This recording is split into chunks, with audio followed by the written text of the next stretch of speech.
जय हिंद साथियों, स्वागत है आप सभी लोगों का आपके अपने YouTube channel Mukesh study academy में। तो दोस्तों, हम लोग का जो कल का क्लास हुआ था नागरिकता पर हुआ था, यानी हम लोगों ने नागरिकता यानी कि 5 से 11 तक अनुच्छेदों को देखा था और उसके विषय में डिटेल से पढ़ा था। तो आई होप यानी मुझे विश्वास है दोस्तों आप सभी लोगों को नागरिकता के विषय में अच्छे से समझ में आ गया होगा। तो दोस्तों अब हम लोग अगला क्लास करते हैं, यानी कि अगले क्लास की तरफ बढ़ते हैं। क्या पढ़ेंगे? मूल अधिकार पढ़ेंगे। यानी यह भारतीय संविधान के भाग 3 में किसकी चर्चा की गई है? मूल अधिकार, यानी 12 से 35 अनुच्छेद तक है। क्या? मूल अधिकार। भाग यहाँ पर लिख लें भाग 3, भाग 3। तो भारतीय संविधान के भाग 3 में मूल अधिकार की चर्चा की गई है, जो अनुच्छेद 12 से लेकर 35 तक। कितना? 12 से 35 तक। अनुच्छेद कितने तक है भाई? 12 से लेकर 35 तक है। तो दोस्तों आप लोग हमारे वीडियो के अंत तक बने रहना दोस्तों। तो हम लोग मूल अधिकार यानी आज 12 से 35 यानी मूल अधिकार को देखेंगे।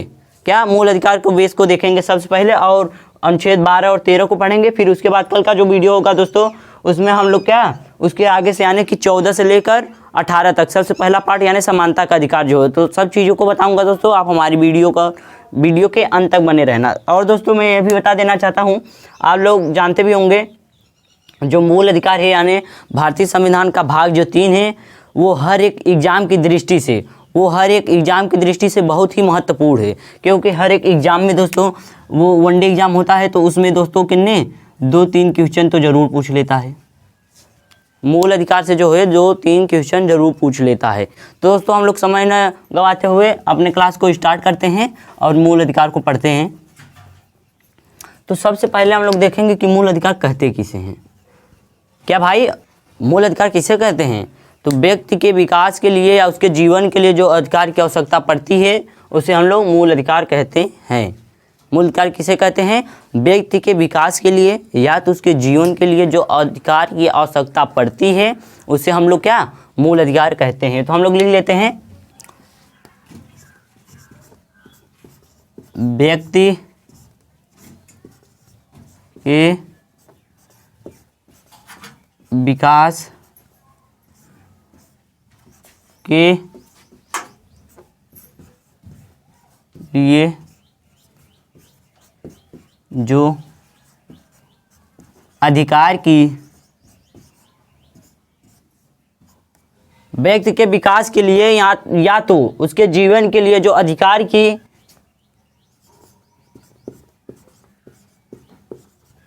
आवश्यकता पड़ती है,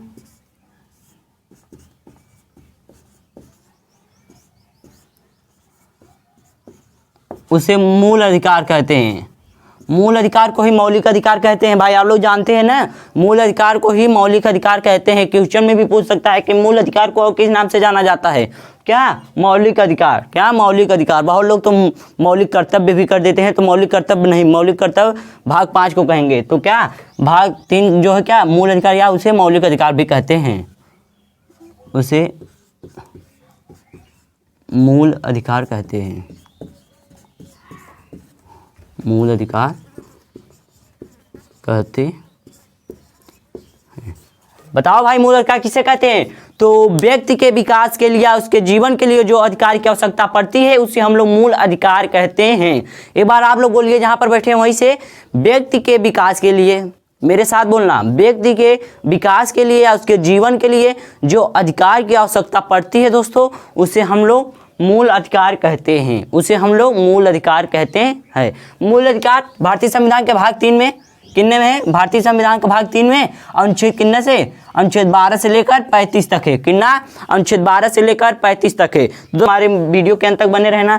और दोस्तों आप लोग वीडियो को देख लेते हैं बट वीडियो को लाइक नहीं करते हैं, तो दोस्तों हमारे वीडियो को आप लाइक भी कर देना और अपने फ्रेंड्स यानी अपने दोस्तों में शेयर भी कर देना दोस्तों। तो दोस्तों हम लोग और आगे बढ़ते हैं। अब हम लोगों ने देख लिया कि व्यक्ति के विकास के लिए जो अधिकार की आवश्यकता पड़ती है, उसे हम लोग क्या मूल अधिकार कहते हैं। उसे हम लोग मूल अधिकार या मौलिक अधिकार कहते हैं। यह भारतीय संविधान के भाग कितने में है भाई? भाग 3 में बताया मैं। यह भारतीय संविधान के भाग 3 में अनुच्छेद 12 से लेकर 35 तक है। कितना? अनुच्छेद 12 से लेकर 35 तक है। तो अब हम लोग देख लेते हैं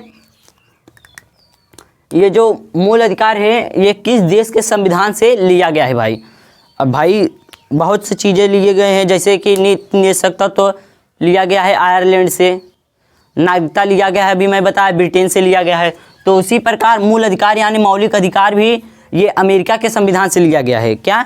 अमेरिका के संविधान से लिया गया है भाई। क्वेश्चन में पूछ लेगा कि भारतीय संविधान का भाग 3 किस देश के संविधान से लिया गया है। तो दोस्तों भाग 3 जो किस देश के संविधान से लिया गया है, मैं बताया अभी अमेरिका के संविधान से लिया गया है। क्या? अमेरिका के संविधान से लिया गया है। आप लोग दोस्तों नोट्स बनाते हुए चलना साथ में। 2 दिन क्लास नहीं हो पाया था दोस्तों, उसके लिए मैं क्षमा मांगता हूँ। तो दोस्तों हम लोग का जो क्लास रहता है 6 से 7 रहता है यूट्यूब पर। 6 से 7 बजे आपको संविधान का वीडियो मिल जाएगा, और आप हमारे वीडियो को प्लेलिस्ट में जाकर पिछली क्लास को भी देख सकते हैं, डिस्क्रिप्शन में लिंक दिया हूँ। तो दोस्तों हम लोग अब देख लेते हैं कि यह किस देश के संविधान से लिया गया है। मूल अधिकार अमेरिका के संविधान से लिया गया है। तो हम लोग लिख लेते हैं यह अमेरिका के संविधान से लिया गया है।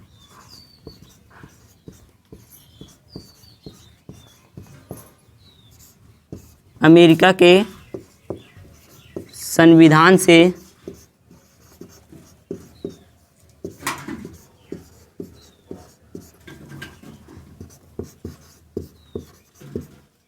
लिया गया है। किस देश के संविधान से लिया गया है? तो अमेरिका के संविधान से लिया गया है।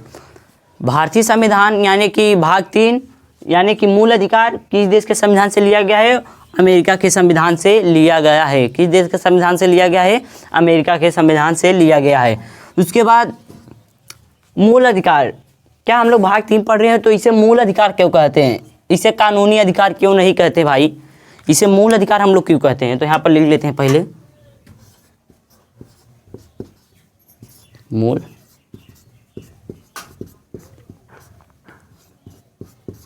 मूल अधिकार क्यों कहते हैं?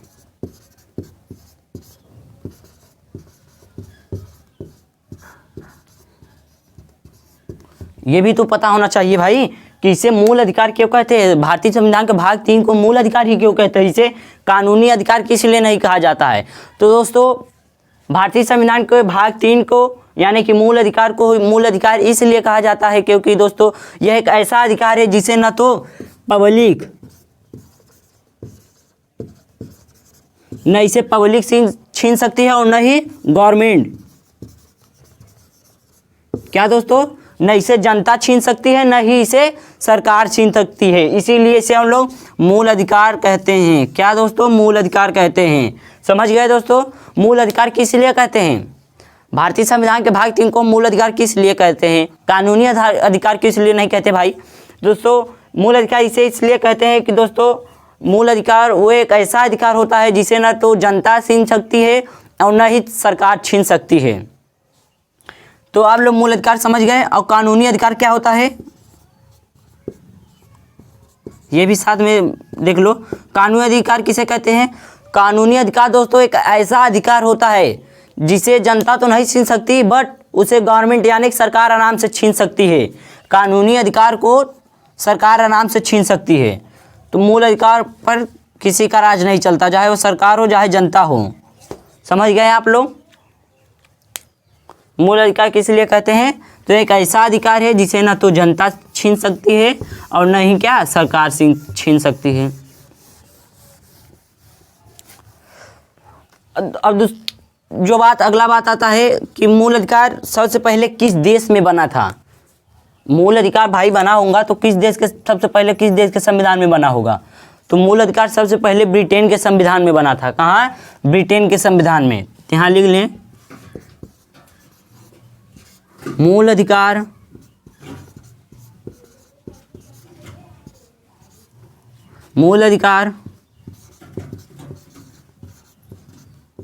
सबसे पहले ब्रिटेन में बना था।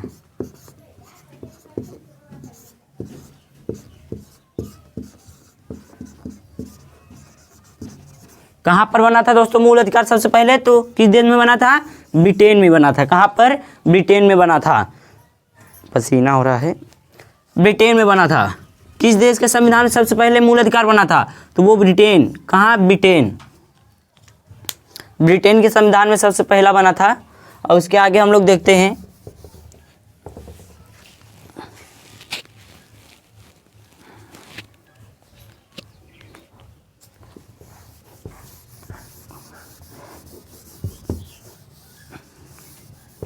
चेहरे पर धूप आ रही होगी दोस्तों,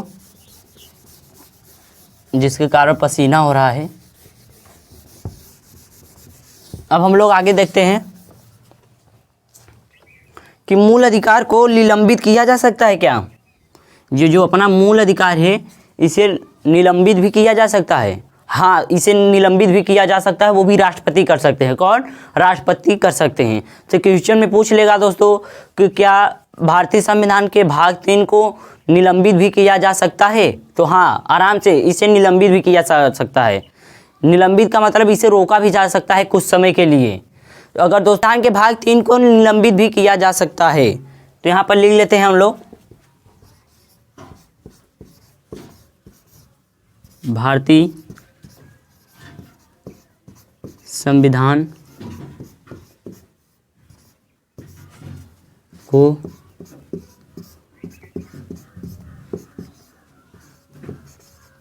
निलंबित किया जा सकता है।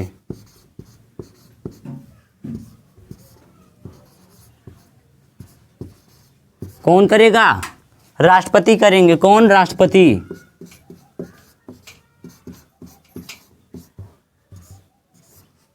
राष्ट्रपति कर से क्या भारतीय संविधान को दोस्तों क्या किया जा सकता है? निलंबित भी किया जा सकता है, यानी भारतीय संविधान को रोका भी जा सकता है।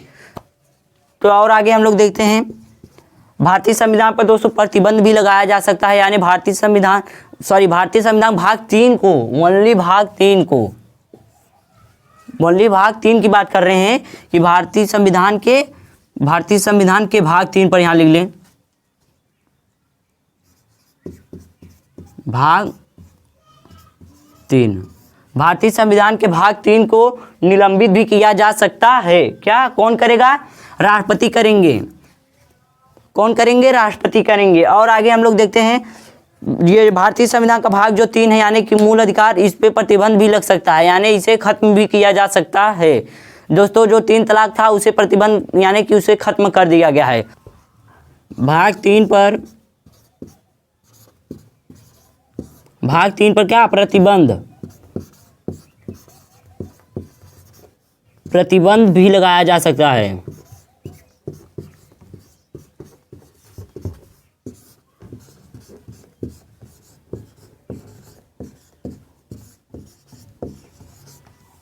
भारतीय संविधान के भाग 3 पर प्रतिबंध भी लगाया जा सकता है। कौन लगाएगा? संसद। कौन लगाएगा? संसद। संसद में जो सदस्य होते हैं वो लोग मिलकर क्या भारतीय संविधान के भाग 3 को क्या प्रतिबंध भी किया जा सकता है, या प्रतिबंध भी लगाया जा सकता है, उसे खत्म भी किया जा सकता है। तो जो 3 तलाक का विवाद था दोस्तों, उसे क्या प्रतिबंध उस पर लगा दिया गया है, उसे खत्म कर दिया गया है। उसके बारे में हम लोग आगे देखेंगे। प्रतिबंध लगा दिया गया है। तो दोस्तों भारतीय संविधान के भाग 3 को क्या प्रतिबंध भी लगाया जा सकता है? तो हाँ, भारतीय संविधान के भाग 3 पर प्रतिबंध भी लगाया जा सकता है। कौन लगाएगा? संसद लगाएगा। कौन लगाएगा? संसद। भारतीय संविधान के भाग 3 को संसद प्रतिबंध भी लगा सकता है। तो ऐसे होगा प्रतिबंध, यानी खत्म भी कर सकता है। तो इस आधार पर भाई संसद यह भी कह सकता है कि मूल अधिकार पर जनता कुछ भी नहीं बोलेगी। मूल अधिकार में जो भी कुछ भी किया जाएगा सरकार करेगी तो उसमें जनता नहीं बोली। कौन नहीं बोलेगा? जनता नहीं बोलेगा। तब तो ऐसे गड़बड़ हो जाएगा। तो इसी कारण दोस्तों इसी कारण मूल अधिकार का संरक्षक, यानी मूल अधिकार का जो देखभाली किसे सौंपा गया है? सर्वोच्च न्यायालय को, सुप्रीम कोर्ट को। तो क्वेश्चन पूछ सकता है कि मूल अधिकार का संरक्षक कौन है, यानी रक्षा कौन करता है? तो सुप्रीम कोर्ट, यानी कि सर्वोच्च न्यायालय करता है। तो यहाँ पर लिख लेते हैं या मूल अधिकार में कुछ भी यानी प्रतिबंध लगाए जाए वो निलंबित करे, तो सबसे पहले किससे से पूछेगा? सुप्रीम कोर्ट से पूछेगा। किससे? Supreme court. जब सुप्रीम कोर्ट कह देगा तब उस पर प्रतिबंध लगाया जा सकता है। तो यहाँ पर लिख लेना मूल अधिकार का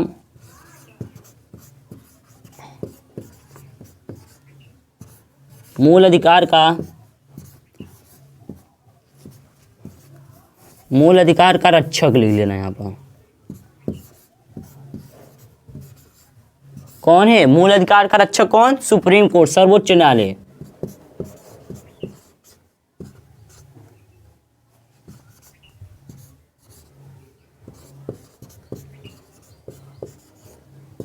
कौन है? सर्वोच्च न्यायालय है।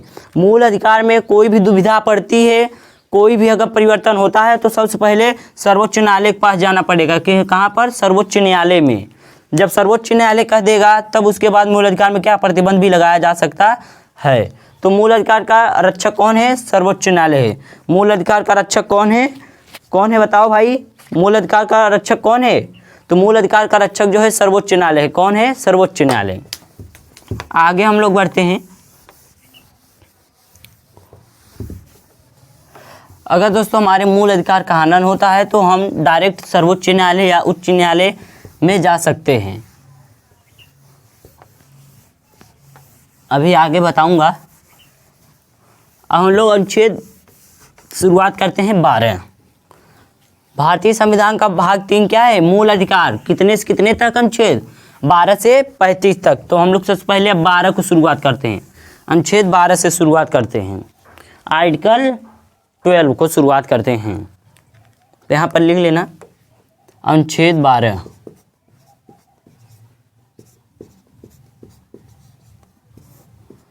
अनुच्छेद 12। अनुच्छेद 12 में क्या है? तो दोस्तों अनुच्छेद 12 में राज्य की परिभाषा की गई। क्या? राज्य की परिभाषा दी गई है। अनुच्छेद 12 में क्या है? राज्य की परिभाषा है। अनुच्छेद 12 में राज्य की परिभाषा, यहाँ पर लिख लेना राज्य की परिभाषा। अब ये उत्तर प्रदेश, महाराष्ट्र, ये वाला राज्य नहीं है, ये अलग स्टेट है। राज्य की परिभाषा।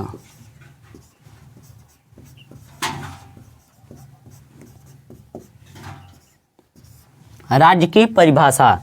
तो अनुच्छेद 12 में क्या है? राज्य की परिभाषा।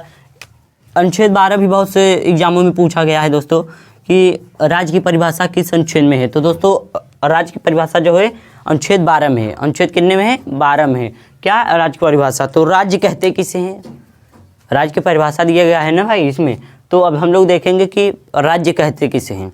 ये उत्तर प्रदेश, महाराष्ट्र, मध्य प्रदेश वाला राज्य नहीं है, ये राज्य अलग होता है। तो हम लोग देख लेते हैं राज्य कहते किसे हैं। तो भारत के अंदर दोस्तों जितनी सरकारी संस्थाएं हैं वो क्या कहलाती हैं? राज्य कहलाती हैं। भारत के अंदर जितनी भी सरकारी संस्थाएं हैं वो राज्य कहलाती हैं। ये राज्य की परिभाषा है। भारत के अंदर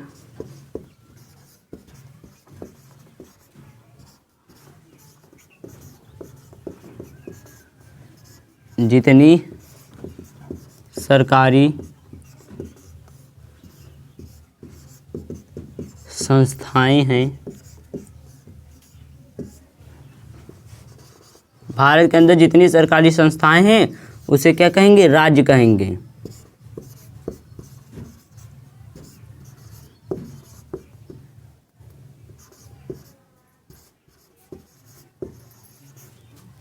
राज्य कहते हैं जो भी सरकारी चीज़ होगी क्या होगी? सरकार होगी। क्या? गवर्नमेंट होगी। जितनी भी सरकारी संस्थाएं वो क्या कहलाती हैं? राज्य कहलाती हैं। क्या? सरकार कहलाती हैं। और दोस्तों अनुच्छेद 12 से 35 तक, कितना? अनुच्छेद 12 से 35 तक अगर राज्य बात आता है, क्या? राज्य, तो यहाँ पर राज्य का मतलब ये राज्य नहीं होगा जो भारत के अंदर 28 राज्य हैं। ये राज्य का अर्थ होगा क्या? सरकारी संस्थाएं। क्या? सरकारी संस्थाएं या तो सरकार। क्या? सरकार। 12 से 35 अगर राज्य की परिभाषा, राज्य का यानी अगर बात आती है राज्य जहाँ पर लिखा होगा तो उसका अर्थ क्या होगा? सरकार। राज्य यानी कि सरकार। 12 से 35 तक अनुच्छेद में अगर राज्य आता है तो उसका अर्थ होगा सरकार। क्या? उसका अर्थ सरकार होगा। राज्य का मतलब सरकार। भारत के अंदर जितने भी सरकारी संस्थाएं हैं वो राज्य कहते हैं। क्या? राज्य कहलाती हैं। उसे हम लोग राज्य कहते हैं। आगे देखते हैं अब। उसे हम लोग राज्य कहते हैं जितनी भी सरकारी संस्थाएं हैं, वो चाहे रेलवे हो, चाहे पुलिस स्टेशन हो, चाहे जो भी, अगर वो सरकारी हो तो क्या कहलाएगी? राज्य कहलाएगी। क्या कहलाएगी? राज्य कहलाएगी। तो इसमें क्या? राज्य की परिभाषा। तो आप लोग बताइए एक बार राज्य की परिभाषा। भारत के अंदर जितनी भी सरकारी संस्थाएं हैं उसे हम लोग राज्य कहते हैं। क्या राज्य कहते हैं। अब हम लोग अनुच्छेद 13 देखेंगे। अनुच्छेद 13 इसमें क्या है दोस्तों, अनुच्छेद 13 में मूल अधिकार से, जो इसका हेडिंग है अनुच्छेद 13, मूल अधिकार से असंगत विधियां तथा उनका अल्पीकरण। असंगत विधियां तथा उनका अल्पीकरण। असंगत विधियां यानी कि अगर हनन करती हैं, अल्पीकरण यानी उसे हटा दिया जाएगा। किसे, जो हमारे मूल अधिकार से हनन करेंगी। जैसे 3 तलाक था, हमारे मूल अधिकार पर हनन कर रहा था, इसी कारण इसे क्या हटा दिया गया है, अनुच्छेद 13 के तहत ही। किसके तहत, अनुच्छेद 13 के तहत। अगर हमारे संविधान यानी भाग 3 में मूल अधिकार में किसी भी प्रकार का हनन होता है अगर हमारे मूल अधिकार का, तो उससे हम लोग क्या, उस मान्यता को क्या, उस अधिकार को 0 यानी क्या, शून्य कर देंगे। शून्य हो जाएगी, क्या, शून्य हो जाएगी। तो वहाँ पर पहले हम लोग ले लेते हैं, मूल अधिकार से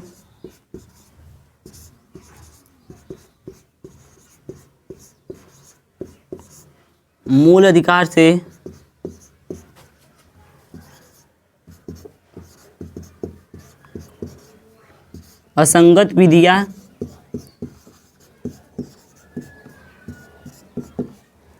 तथा उनका अल्पीकरण।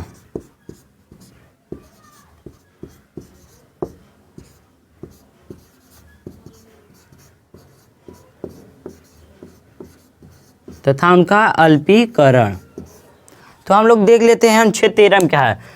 तो अनुच्छेद 13 में मूल अधिकार से संगत विधियां तथा उनका अल्पीकरण। असंगत विधियां जो हमारे मूल अधिकार का क्या करती हूँ, हनन करती हूँ, हनन, तो क्या हो जाएगी, अल्पीकरण, उसे, उस अधिकार को क्या, शून्य कर दिया जाएगा। क्या, उस अधिकार को जो हमारे मूल अधिकार का असंगत यानी क्या हनन करेगी तो उसे क्या, शून्य कर दिया जाएगा, अनुच्छेद 13 के तहत। तो अनुच्छेद 13 में यह बात की गई है कि संविधान के पहले ऐसी कोई विधि है जो हमारे मूल अधिकार का हनन करती है तो उस विधि को शून्य कर दिया जाएगा। क्या, अगर हमारे संविधान यानी अगर हमारे संविधान में कोई ऐसी विधि है, संविधान बनने से पहले कोई ऐसी विधि है जो अब लागू हुई है, तो उसे अगर हमारे मूल अधिकार का हनन करती है तो उसे क्या, शून्य कर दिया जाएगा। क्या कर दिया जाएगा, शून्य कर दिया जाएगा। और फिर उसके बाद राज्य अगर यानी सरकार ऐसी कोई विधि बनाती है, राज्य, क्या, राज्य का मतलब मैं बताया क्या होगा, सरकार, यानी कि सरकार अगर कोई ऐसी विधि बनाती है जो अब हमारे मूल अधिकार का क्या, हनन करेगी, तो उस मान्य को हम लोग शून्य कर सकते हैं। उस मान्य को शून्य कर दिया जाएगा, उसे समाप्त कर दिया जाएगा। क्या दोस्तों, उसे समाप्त कर दिया जाएगा। जैसे संविधान हो गया, मूल अधिकार है, क्या, मूल अधिकार। इससे पहले ऐसी कोई विधि बनी है, कोई विधि संविधान लागू होने से पहले ऐसी कोई विधि है जो अब लागू होता है, अगर वो हमारे मूल अधिकार या का हनन नहीं करेगा तो उसे लागू किया जाएगा। यदि वो हमारे मूल अधिकार का हनन करती है तो उसे मान्यता क्या, शून्य कर दिया जाएगा। जैसे क्या, संविधान लागू होने से पहले जैसे क्या था, आईपीसी धारा था। आईपीसी धारा और जो बना था कितने में था, 1860 या तो 61 में था, लगभग 1860-61 में बना था आईपीसी धारा। क्या, ये हमारे संविधान के पहले बना है, लेकिन हमारे मूल अधिकार का हनन, अगर हमारे मूल अधिकार का ये आईपीसी धारा हनन करेगी तो क्या इसे शून्य भी किया जा सकता है, किया जा सकता है, नहीं, कर दिया जाएगा, इसे शून्य कर दिया जाएगा अगर हमारे मूल अधिकार का हनन करेगी तो इसी के अंतर्गत क्या आता है, पर्सनल लॉ आता था।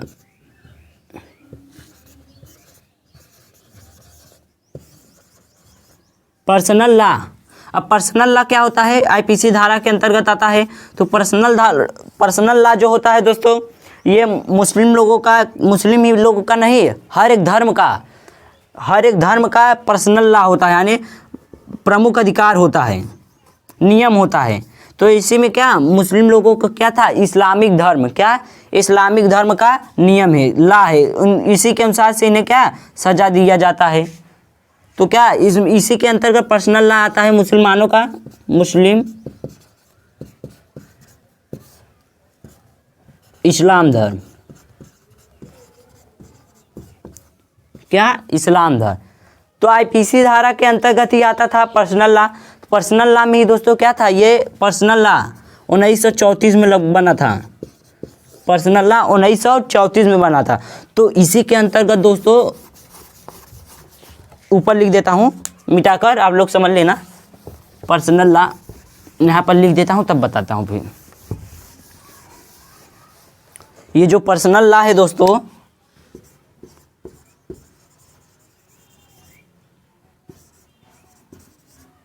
पर्सनल लॉ, इसी के अंतर्गत दोस्तों क्या, इसी के अंतर्गत 3 तलाक आता था। इसी के अंतर्गत 3 तलाक आता था कि पर्सनल लॉ। तो ये क्या हमारे संविधान के पहले बना है। क्या बोला गया अनुच्छेद 13 में, हमारे संविधान के पहले ऐसी कोई विधि बनी है जो अब हमारे मूल अधिकार का हनन करेगी तो उसे क्या शून्य कर दिया जाएगा। तो उसी प्रकार क्या था, 3 तलाक था। ये हमारे संविधान से भाई पहले बना था। तो जब हमारे संविधान में लागू हुआ, क्या ये जब लागू हुआ तो हमारे मूल अधिकार का हनन कर रहा था। क्या हनन हो रहा था भाई, महिलाओं का हनन हो नहीं हो रहा था। 3 तलाक अगर आदमी 3 बार तलाक तलाक तलाक बोल देता था तो क्या उसका विवाह टूट जाता था जिस महिला से हुआ है। तो क्या महिलाओं के ऊपर बहुत अत्याचार हो रहा था, जिसके कारण क्या इसे क्या हटा दिया गया। क्या एक महिला थी इसी पर बहस की, क्या एक महिला थी इसी पर बहस की जिसका नाम क्या था, सायरा बानो थी। इसी 3 तलाक पर सायरा बानो ने क्या किया, सायरा बानो मुस्लिम महिला थी, इसने क्या सुप्रीम कोर्ट में बहस किया इस पर 3 तलाक पर, पर्सनल लॉ, क्या 3 तलाक पर बहस किया। तो कि ये 3 तलाक को हटाना चाहिए, हमारे मूल अधिकार का हनन कर रहा है। कौन 3 तलाक, किसने कहा, सायरा बानो ने कहा। क्वेश्चन पूछ सकता है कि वह कौन महिला थी जिसने 3 तलाक पर बहस की थी। तो सायरा बानो थी। कौन थी, सायरा बानो। तो कहाँ पर गई, सुप्रीम कोर्ट पे गई। कहाँ पर गई, सुप्रीम कोर्ट में गई। तो इसी पर बहस होने लगा कि इसे हमारे मूल अधिकार से हटा दिया जाए, 3 तलाक को। किसे हटा दिया जाए, 3 तलाक को। जिसके कारण क्या 3 तलाक को हटा दिया गया, क्योंकि भाई महिलाओं को क्या मूल अधिकार का हनन करती थी। तो इसे क्या 3 तलाक को हटा दिया गया है। 3 तलाक को नहीं हटाया गया दोस्तों, तलाक के बिद्दत को हटाया गया। किसे, तलाक के बिद्दत। तलाक 3 प्रकार का होता है। कितने प्रकार का, 3 प्रकार का होता है, दिखा देता हूँ। एक होता है तलाक हसन, तलाक ए हसन, तलाक ए हसन। और दूसरा जो होता है तलाक ए अहसन।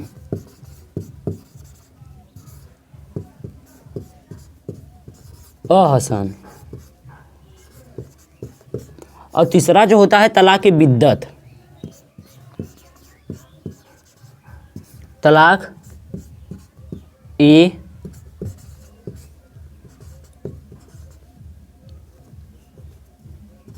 तलाक बिद्दत। तो इसे हटाया गया है दोस्तों, मूल अधिकार से इसे हटाया गया। किसे, तलाक बिद्दत। किसे हटाया गया है, तलाक बिद्दत को हटा दिया गया है।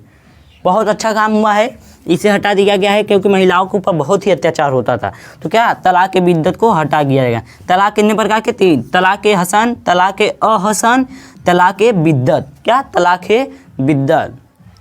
तो क्या कौन सी महिला 3 तलाक के लिए कहाँ पर गई थी, सायरा बानो जो थी सुप्रीम कोर्ट में गई थी। कहाँ पर, सुप्रीम कोर्ट में गई थी। किस पर बहस की थी, 3 तलाक पर की थी। तो जब ये सुप्रीम कोर्ट में गई थी क्या बहस करने, तभी मौलाना लोग बोले कि अरे ओ भैया सुप्रीम कोर्ट, ये तुम क्या कर रहे हो, हमारे मूल अधिकार से 3 तलाक को क्यों हटा रहे हो। अरे भाई आदमी लोग को तो बहुत अच्छा था, 3 बार बोल देती थी महिला, अगर कोई गलती करती थी तो वो लोग 3 बार बोल देते थे तलाक तलाक तलाक, सिंपल में हो जाता था। तो जो पुरुष लोग थे उन लोगों को बहुत गुस्सा लगा कि भाई ये 3 तलाक को क्यों हटाया जा रहा है। तो वो सुप्रीम कोर्ट में गई कि ये गलत हो रहा है सुप्रीम कोर्ट। तो सर्वोच्च न्यायालय ने क्या बोला, सुप्रीम कोर्ट का जो अधिकारी, वो जो न्यायाधीश था, क्या बोला कि अरे मौलाना साहब आप लगता है क्या संविधान नहीं पढ़े, संविधान का भाग 3 नहीं पढ़े, अनुच्छेद 13 को, अनुच्छेद कितने 13 को नहीं पढ़े हैं आप। अनुच्छेद 13 में स्पष्ट लिखा गया है कि संविधान के पहले ऐसी कोई विधियाँ बनी है जो अब हमारे संविधान यानी मूल अधिकार क्या करती है, हनन करती है, तो उसे क्या कर दिया जाएगा, शून्य कर दिया जाएगा। अनुच्छेद 13 में क्या किया कहा गया है भाई, हमारे संविधान से पहले ऐसी कोई विधि बनी है जो हमारे मूल अधिकार का हनन कर रही है तो क्या उसे शून्य कर दिया जाएगा। तो ये 3 तलाक क्या हनन कर रही, तो इससे क्या कर दिया गया, शून्य कर दिया। कौन, सायरा बानो। कौन, सायरा बानो। तो दोस्तों आई होप, मुझे उम्मीद होगा दोस्तों आप सब लोगों को अनुच्छेद 12 और 13 अच्छे से समझ में आ गया होगा। दोस्तों अगर यह अच्छा लगा हो तो दोस्तों हमारे इस वीडियो को लाइक करें तथा हमारे इस YouTube channel Mukesh study academy को आप सभी लोग लाइक, सब्सक्राइब तथा शेयर जरूर करें। दोस्तों अब जो कल का क्लास होगा हम लोग का दोस्तों मूल अधिकार पर ही होगा, परंतु जो मूल अधिकार में 6 अधिकार मिले हैं उस पर होगा। सबसे पहले यानी अधिकार को पढ़ेंगे किसे, समता या समानता का अधिकार जो अनुच्छेद 14 से 18 तक है। दोस्तों हम लोग का डेली क्लास होता है संविधान का, जो अच्छे से पढ़ना चाहता है वो वीडियो 6 से 7 बजे सुबह टाइम मिल जाएगा उसे। डिस्क्रिप्शन में लिंक दिया हूँ इसका प्लेलिस्ट का, संविधान का, वो जाकर पिछले वाली वीडियो को देख सकता है। और मैं डेली वीडियो अपलोड करता हूँ यूट्यूब पर 6 से 7 बजे, वो भी संविधान का। तो जो कल का होगा दोस्तों वो अनुच्छेद 14 से 18 तक यानी समता या समानता का अधिकार होगा। तो दोस्तों आई होप, मुझे उम्मीद है दोस्तों आप सभी लोगों को अनुच्छेद 12 और 13 समझ में आ गया होगा। दोस्तों आज की क्लास यहीं तक, कल मिलेंगे फिर से एक बेहतरीन क्लास में। तब तक के लिए दोस्तों जय हिंद और वंदे मातरम।